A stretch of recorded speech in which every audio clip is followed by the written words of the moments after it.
Friends, welcome to quick and easy. Friends, ગુંદાનું શાક છે. ઉનાળાના ફક્ત 2 જ મહિનામાં આપણને ગુંદા મળે ને એમાં આપણે ઘણીવાર ગુંદાનું શાક પણ બનાવીએ અને અથાણું પણ બનાવીએ. ગુંદા ચીકણા હોવાથી ઘણીવાર લોકો અવોઇડ કરે છે એનું શાક બનાવવાનું, પણ તમે મારી રીતે એકવાર શાક બનાવજો, એટલું સરસ શાક બનશે. તો હું તમને ભરેલા મસાલો પણ બતાવીશ અને ગુંદાનું શાક કેવી રીતે બને એ પણ બતાવીશ. તો ગુંદા મેં સરસ ધોઈને લૂસી કાઢ્યા હતા. હવે કુકરમાં તમારે 2 ગ્લાસ જેટલું પાણી ઉમેરી દેવાનું ને એમાં થોડુંક મીઠું ઉમેરી દેવાનું અને પછી એક ઉભરો આવી જાય, પાણીને ઉકળી જાય એટલે આવી રીતે ચાણીમાં ગુંદા મૂકી દેવાના. તમારે ડાયરેક્ટ પાણીમાં નાખીને એને બાફવાના નથી. આવી રીતે થોડુંક મીઠું સ્પ્રિંકલ કરી અને એને ઢાંકી દેજો. લગભગ 5 થી 7 મિનિટમાં તમારા ગુંદા ચડી જશે સરસ. બસ હવે એ થઈ જાય. આ 8 મિનિટ લાગી, કમ્પ્લીટ 8 મિનિટમાં મારા ગુંદા જો એકદમ કલર ચેન્જ થઈ ગયો અને સરસ થઈ ગયા છે. હવે એને બહાર કાઢી અને મેં એનો કુકિંગ પ્રોસેસ સ્ટોપ કરવા માટે ઠંડા પાણીથી ધોઈ નાખ્યા અને હવે એને કપડા પર પોળા કરી અને 15 મિનિટ તમારે એને રહેવા દેવાના છે. 10 થી 15 મિનિટ રહેવા દેશો ને એટલે એની ચીકાશ બિલકુલ નહીં લાગે. ચલો હવે આપણે એને કટ કરી નાખીએ. જો તમે આવી રીતે અનઇવન કટ કરશો ને તો તમને નહીં ગમે, ચીકણું પણ લાગશે. તમારે આવી રીતે ચપ્પુથી જો એકદમ સરસ કટ થઈ જશે. તો બધા જ ગુંદાને તમે આ રીતે ચપ્પુથી 2 પાર્ટમાં કટ કરજો. ઇઝીલી તમારા અંદરથી સીડ્સ નીકળી જશે અને પછી ગુંદામાં ચીકાશ નહીં રહે. જો એકદમ કોરા લાગે છે કે નહીં. ચલો હવે આપણે એનો મસાલો બનાવીએ. તો મસાલો બનાવવા માટે તમે સિંગદાણા, દાળિયા, સેવ કે ચણાનો લોટ. સિંગદાણા સાથે તમે દાળિયા, સેવ કે ચણાનો લોટ કોઈ પણ લઈ શકો, પણ સેવ અને ચણાનો લોટ લઈએ તો આપણે થોડુંક સેવમાં એવું થાય કે તળેલું છે અને ચણાના લોટને આપણે શેકવો પડે. એ ના કરવું પડે એટલે આપણે દાળિયા લઈશું. હવે પહેલાં તમારે સિંગદાણાને થોડા શેકી દેવાના છે. એ શેકાઈ જાય તો છેલ્લે તમારે એમાં તલ 1 ટેબલસ્પૂન ને 1 ટેબલસ્પૂન કોપરાનું છીણ એ ઉમેરીને, બસ બહુ નથી શેકવાનું, પછી નહીં તો કોપરું બળી જાય. બસ હવે એને કાઢી લો. હવે આ બધો પ્રોસેસ થતાં લગભગ 3-1 મિનિટ લાગશે. છેલ્લે તમારે કોપરું ને તલ નાખવાના. એ થોડુંક ઠંડુ પડે ને એટલે જો તમારે છોલવા હોય તો ઠીક છે, નહીં તો હું તો એમનેમ જ એને પીસી નાખું છું.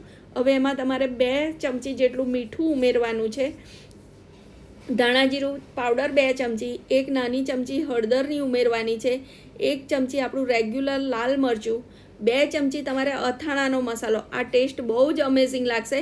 2 ચમચી તમારે ખાંડ ઉમેરવાની છે, 1 ચમચી તમારે ગરમ મસાલો ઉમેરવાનો છે અને આ બધાને અધકચરું ગ્રાઇન્ડ કરી દેવાનું છે. હજુ થોડા મસાલા ઉમેરવાના છે પણ મારો જાર નાનો છે ને એટલે આપણે પાછળથી ઉમેરીશું. જો એકદમ કોર્સલી ગ્રાઇન્ડ થઈ ગયું છે. હવે એને તમે સાઈડ ઉપર કાઢી લો.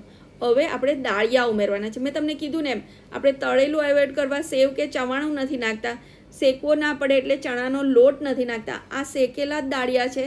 તમારું આ જે સ્ટફિંગનો મતલબ મસાલો છે એ ઘણા લાંબા સમય સુધી સારો રહેશે. તો તમારે એ દાળિયાને પણ આવી રીતે પાવડર કરીને બધું બરાબર મિક્સ કરી લેવાનું. હજુ એમાં આપણે આ કાશ્મીરી લાલ મરચું 1 ટેબલસ્પૂન જેટલું મેં ઉમેર્યું છે, આખા તલ ઉમેર્યા છે અને હજુ આમચૂર પાવડર તમારે 1 ચમચી જેટલો ઉમેરવાનો છે. આમચૂર પાવડર ઓપ્શનલ છે પણ ઉમેરે તો ટેસ્ટ સારો લાગે. જો હવે આપણો આ એકદમ સરસ મસાલો રેડી થઈ ગયો છે. તમે એને લગભગ ફ્રીજમાં સ્ટોર કરશો ને તો 3 મહિના સુધી આરામથી સરસ ચાલશે. તમે ગમે તે શાક બનાવશો એનો ટેસ્ટ બહુ સરસ બનશે. ચલો હવે આપણું આ મસાલો પણ રેડી થઈ ગયો. હવે આપણે આ આદુ મરચાં અને લસણની પેસ્ટ કરીશું. પણ એકલા આદુ મરચાં લસણ નથી, એની સાથે બીજું કંઈક પણ છે. યસ, કેરીના થોડાક ટુકડા તમારે ઉમેરવાના છે. કેરી એક આ ટેસ્ટ તો સરસ લાગશે, પણ તમે જોયું હશે કે આપણે ભીંડા બનાવીએ ને તો લીંબુ નીચોવીએ છીએ ચીકાશ જવા માટે. કેરી આ જ કામ કરશે. બસ હવે થોડા કાજુના ટુકડા અને દ્રાક્ષને સાઈડ ઉપર રાખો. હવે આપણું બધું પ્રિપરેશન થઈ ગયું છે. 1 ટેબલસ્પૂન તેલમાં તમે જીરું ઉમેરી દો. જીરું ઉમેરી અને એમાં થોડીક અડધી ચમચી જેટલી હિંગ ઉમેરી દેવાની છે. 2 આખા નાના લાલ મરચાં ઉમેરી દેવાના છે અને જે આપણે કાજુ દ્રાક્ષ હતા ને એ અંદર તમારે તળી લેવાના છે. એ તળાઈ જાય એટલે એમાં હળદર અને જે આપણે કેરીવાળી મરચાંની પેસ્ટ કરી હતી એ ઉમેરી અને બરાબર એને 1 મિનિટ તમારે એને થવા દેવાનું છે અને પછી પહેલાં ગુંદા અંદર ઉમેરી દેવાના છે. આપણે પહેલાં મસાલો નથી નાખવાનો, આપણે પહેલાં ગુંદાને તેલમાં સોતે કરીશું. એ બરોબર થઈ જશે ને એટલે તમે જોજો બિલકુલ ચીકણું શાક નહીં લાગે, તમે સરસ શાક લાગશે. હવે થોડુંક મીઠું ઉમેરી અને એને તમારે થોડીક વાર થવા દેવાનું છે. 2-3 મિનિટ થઈ જાય એટલે તમારે 3 ચમચા જેટલો એટલે કે 3 ટેબલસ્પૂન જેટલો આ આપણે જે મસાલો રેડી કર્યો હતો ને એ મસાલો અંદર ઉમેરી અને બરાબર શેકી લેવાનું છે. અને બરાબર 1-8 મિનિટ થાય ને પછી એમાં તમારે પાણી ઉમેરવાનું છે. પાણી ઉમેરી અને પછી એ શાકને થવા દેજો. એકદમ લસલસતું સરસ શાક થશે. બિલકુલ પાણીવાળું કે આવું રસાદાર પણ નહીં લાગે.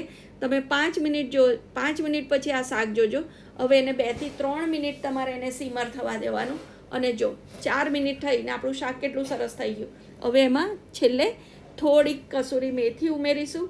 કાશ્મીરી લાલ મરચું એકદમ સરસ કલર માટે ઉમેરવાના છે આપણે મસાલામાં તો ખાંડ નાખી હતી, પણ શાકના ભાગની બાકી છે એટલે શાકમાં ખાંડ ઉમેરી બધું બરાબર હલાવેલું. જો તમને જોઈને લાગે કે આ શાક સહેજ પણ ચીકણું થયું છે અને ટેસ્ટ વાઇઝ તો ફ્રેન્ડ્સ એટલું સરસ બને છે, તો તમે ચોક્કસથી ટ્રાય કરજો. હવે આ છે ધાણા છેલ્લે ભભરાઈ અને આપણું શાક રેડી થઈ ગયું છે.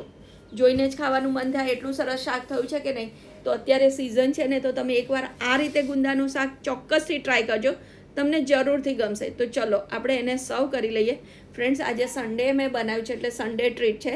તો એના માટે મારે ગુંદાનું શાક છે, મેં કઢી બનાવી, ભાત બનાવ્યું, ભાખરી આજે બનાવી હતી, રોટલી નથી બનાવી, સન્ડે છે કંટાળો આવતો હતો.